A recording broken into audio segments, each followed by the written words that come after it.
Bon, j'avais commencé à me présenter. Je disais que j'ai commencé il y a 10 ans comme reikiste. Après, j'ai rajouté les fleurs du bac, la méditation, les pierres, la matrix.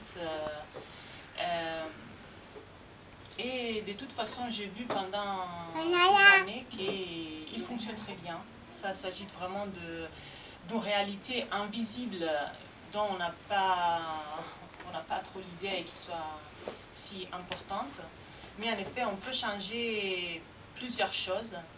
Et en changeant les choses qui arrivent, qui affectent notre corps énergétique, après je vais ouvrir différentes parenthèses, je vous mettrai à l'aise, même si c'est la première fois que vous sentez parler de ça. En travaillant sur les énergies, on peut bien changer la réalité de la vie courante, parce que c'est une chose qui petit à petit va arriver, va se matérialiser sur le niveau de la vie matérielle. Aujourd'hui, je m'arrêterai de temps en temps pour vous demander si tout est clair, si vous avez des questions. N'hésitez pas à faire des questions, comme ça vous m'aidez à être plus clair et vous aidez les autres qui sont peut-être un peu plus timides, qui n'ont pas envie de poser des questions, à avoir une situation un peu plus nette. Je vais vous parler, pour commencer, de comment on est structuré au niveau énergétique. Je vais essayer d'être simple, parce qu'il y a tout un monde des énergies. Il n'est pas trop compliqué, mais vraiment il faut laisser toutes les choses qu'on est habitué, toutes les pensées cartésiennes, il n'y a rien à voir avec tout ça. Mais c'est très intéressant. Je vous expliquerai notre structure énergétique. Je ne rentrerai pas trop dans les sujets, juste je vous donnerai un peu l'idée de ce qu'on fait. Je vous parlerai de Reiki et de fleurs de bac. C'était les thèmes de notre conférence. Les soins énergétiques, les soins vibrationnels.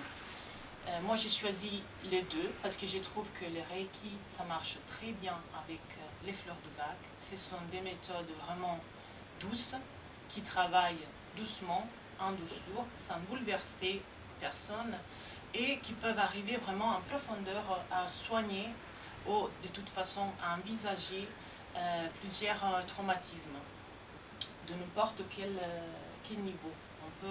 On peut envisager des choses physiques, des douleurs, des migraines, des soucis au niveau émotionnel, la panique, le stress, un manque d'un but dans la vie, une petite période de brouillard, de confusion, de dépression aussi. On peut envisager plein de choses, on n'a pas vraiment de limites. Et j'aime bien, entre une séance de Reiki et l'autre, vous donner des fleurs de bac, parce qu'ils vont continuer le travail qu'on a commencé avec le Reiki, et vous permet de voir la réalité, de la regarder petit à petit sous un autre point de vue. Ça veut dire de ne pas être victime des choses qui vous passent dans la vie, mais vraiment de accueillir tout ce qui se passe comme un info, comme une chose, je dirais, bénite, même si c'est une chose très, très impactante, très dure, mais c'est vraiment un outil qui vous vient donner. C'est bizarre hein, tout ça, parce que des fois, ça arrive en accident, en maladie, c'est pas une bénédiction ça, mais en effet, il y a une grande raison, parce que c'est clair, parce qu'elle arrive, mais il faut savoir la bien regarder, mais ne se faire pas trop impacter par la peur, par la nouveauté. C'est vraiment juste s'arrêter un moment et la regarder, vous aurez toutes les solutions, parce que la solution elle est là, c'est dans vos yeux, ça suffit vraiment de la regarder, de la voir. Et comme je vous disais, pour envisager tout ça, la plupart des fois, on a besoin d'un soutien. Et les fleurs de bac, ils donnent ces soutiens vraiment, vraiment forts. Même s'ils sont des fleurs, même s'ils sont des gouttes, ils ne font quoi? Rien du tout, mais non. S'ils sont vraiment les bonnes, parce qu'il y en a plusieurs, hein. Si on arrive vraiment à individuer la bonne fleur, on n'imagine même pas quoi on peut faire. Je vous parlerai au début des soins dans un niveau général, ça veut dire des choses qui concernent soit les soins pour adultes, soit les soins pour enfants. Et à la fin, je vous parlerai des enfants, parce que ils ont tout un monde différent par rapport à nous. On a beaucoup oublié.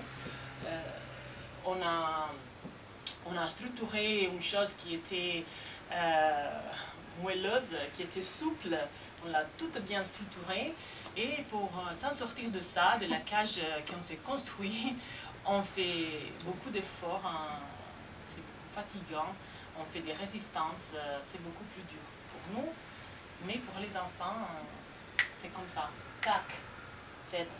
On va beaucoup plus vite. On envisage plein de choses.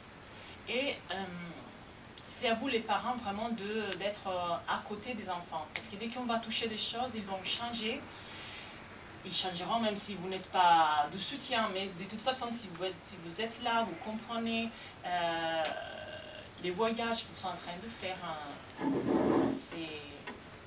C'est vraiment bien, soit pour l'enfant, soit pour vous. Parce que si l'enfant est arrivé dans votre famille, il y a une grande belle raison que ce n'est pas que de la génétique. Il y a plusieurs motivations parce qu'un enfant arrive. Et si l'enfant va trouver une solution à ces problèmes, ça vous permet aussi de solutionner des choses que vous vous apportez par votre enfance, bien sûr, mais par des soucis dans l'arbre généalogique qui descend jusqu'à trouver quelqu'un qui s'engage de trouver une solution. Parce que des fois, vous voyez que dans votre famille, il y a des histoires qui se répètent.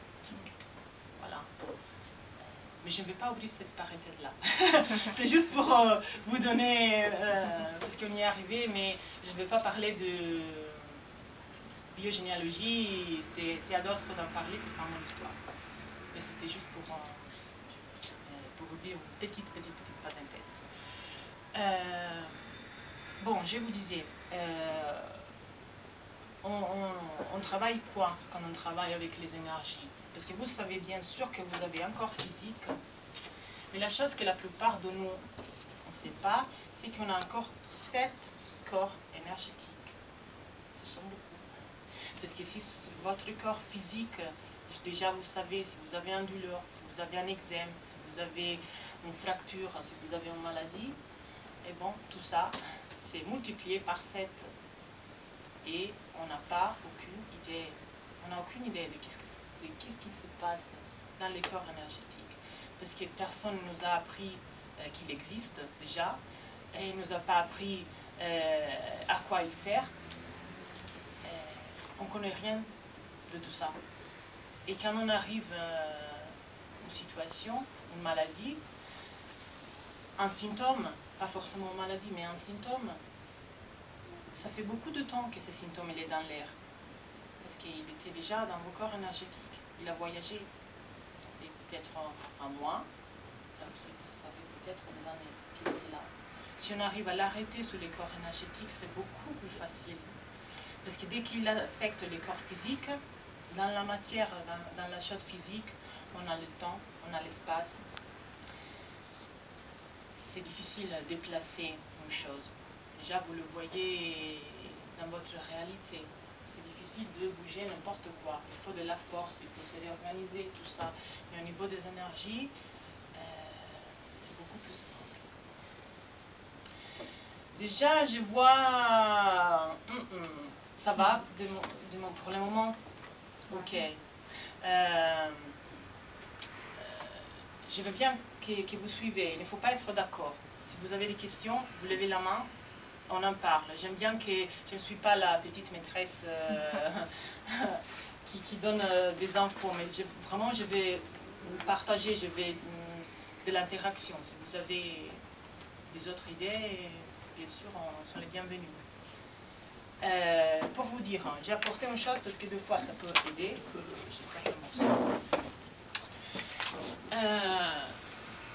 Nous, on est sains, en effet. On a un corps physique et on a tout autour des corps énergétiques. On est beau, hein? Des fois, on se regarde au miroir.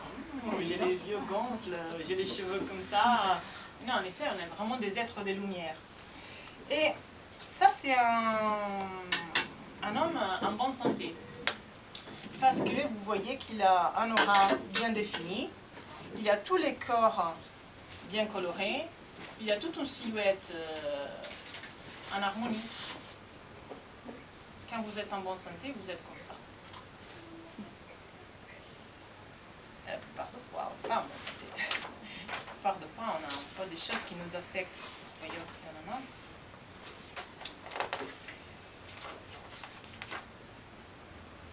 On peut être comme ça. Avoir des orages, avoir des troubles. Ce sont les chakras, c'est encore autre chose. On peut être avoir un peu de nuages gris quelque part, avoir des blocages. C'est pas forcément une silhouette comme ça. Soit on est contracté, exactement comme font les muscles quand on a une contraction. Ça se passe aussi à notre aura. L'aura, c'est tout l'ensemble de nos corps énergétiques. Avoir un aura en santé, ça veut dire avoir un corps physique en santé, en bonne santé, et avoir une situation mentale stable, qui est bien, qui se ressent la force d'envisager n'importe quoi. Avec les soins énergétiques, on va travailler sur ça, sur l'aura. Les Reiki en particulier, pour ceux qui ne connaissent pas le Reiki, en effet, l'opérateur, il est comme un canal, il doit être le plus pur possible. Il est un canal, il attrape les énergies universelles et les remet à travers ses mains dans les corps de la personne qui est allongée. On utilise la plupart du temps les chakras pour remettre cette énergie dans les corps physiques et dans les corps énergétiques, bien sûr. Tout le monde sait quoi sont les chakras, plus ou moins. Ce sont des roues. Les chakras, ce sont des roues. Ce sont tout au long de la colonne vertébrale. Et leur but, c'est celle de prendre l'énergie dehors et l'apporter dedans. Ils vont nourrir une partie du corps physique et les corps énergétiques correspondants. Si les chakras tournent bien, on a toute l'énergie qu'il faut, on a toute la nourriture qu'il faut, et on est bien. Si un traumatisme, une préoccupation, de la fatigue, de la tristesse prolongée, arrive à attacher les chakras, il fait ça. Il n'arrive pas à tourner et à se recharger. Pourtant, on aura bientôt une partie de nous qui commence à être faible. Ça, au niveau physique, selon le chakra qui est concerné, soit son corps énergétique.